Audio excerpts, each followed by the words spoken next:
I supported the budget last week, and I support the State Contracting Standards Board. I know my side of the aisle had legislation strengthening the State Contracting Standards Board because we've seen some of the good work they have done, especially over the last year or so. If people don't know, the State Contracting Standards Board was actually created after the scandal that rocked the governor's office in 2004 that led to that governor resigning and us creating, as a legislative body, some new laws to strengthen ethics to ensure that those types of issues don't occur again. Its goal is to serve as a watchdog for improprieties in state contracts and bidding procedures, and its goal is to provide transparency, ethics, and really, as my good colleague across the aisle said, to save taxpayers' dollars by preventing waste, by preventing fraud, things that many of us on both sides of the aisle talk about and hope to do. This board is actually doing. Currently, though, there's only one paid person. That's the executive director. There's an unpaid board, but they're a very good board. They're a very vocal board. And last week, we approved funds for additional staff to help with these important functions that I've talked about. This would allow them to do more.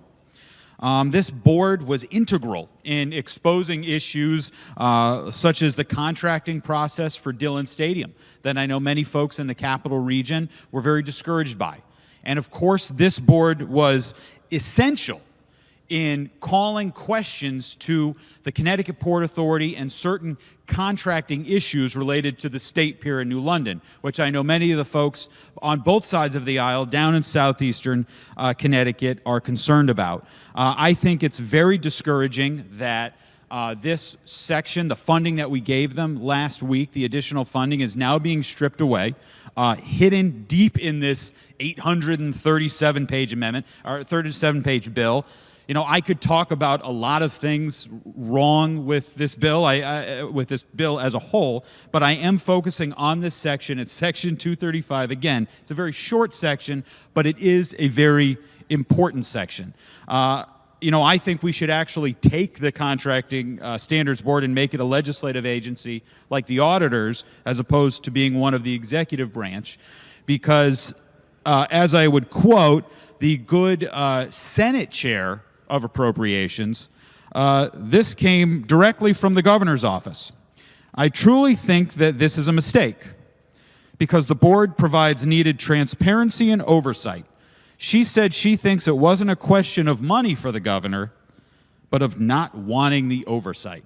And those are very discouraging words from a member of the governor's party who serves as the Senate chair of Appropriations. And I think we should all take pause with that. You know, it was a governor on my side of the aisle, which is the reason this board was approved in the first place. So I think we should, as a legislative body, do really what we did last week by adding those additional funds instead of stripping them a week later. So with that, Mr. Speaker, the clerk has an amendment. It is LCO 11006, and I would please ask the clerk to call it, and I'd be allowed to summarize. Will the clerk please call LCO number 11006, which will be designated House Amendment Schedule D. House Amendment Schedule D, LCO number 11006, offered by Representative Carney. Representative Cheeseman et al. The representatives seek leave of the chamber to summarize the amendment. Is there any objection? Hearing none. Representative Carney, you have the floor, sir. Okay, thank you very much, Mr. Speaker.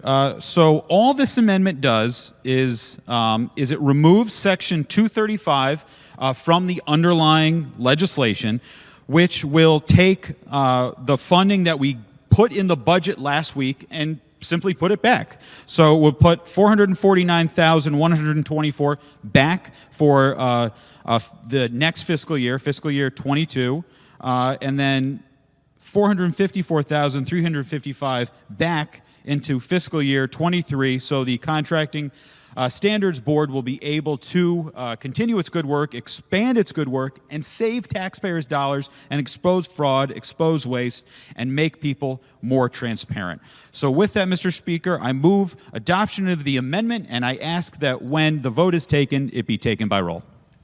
I think that the underlying amendment, the amendment is very important because we do want to continue with the transparency.